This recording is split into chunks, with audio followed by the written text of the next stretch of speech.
तबे गोंके आबेना उपरुम दो चेक तबेन? इन्या उपरुम दो हुयुक कना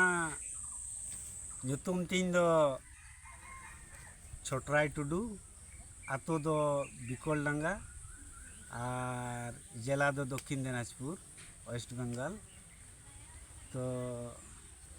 इन्या कमी दो नितो नय चासबास कोगी और उना सावते जागी ऑलवेल को और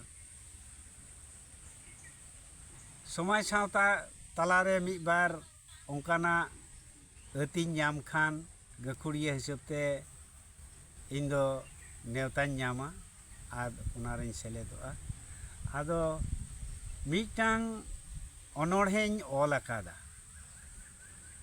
आदो उनागी अबो सावता तलारेñ आंजम अचो बना जुदी भूल त्रुटि हुई लेन खान आदो उना दो इका कहीं तबन पे से इकाñ खोजो कना। आदो उना अनोढ़े रिया nyutum दो हुयुक कना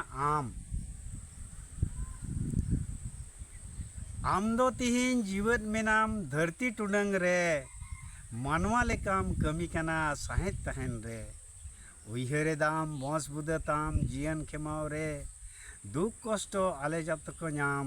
सुलुक घारंज रे रहाय के दाम दारी आम दो जो जम लगी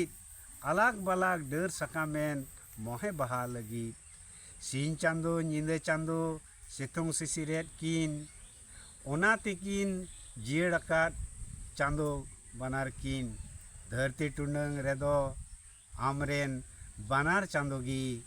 जियन खेमाव रेदो आमरेन टाका गिचो तेसार चांदोगी टुंडंग भोरेम मानत कोबा पेने चांदोगी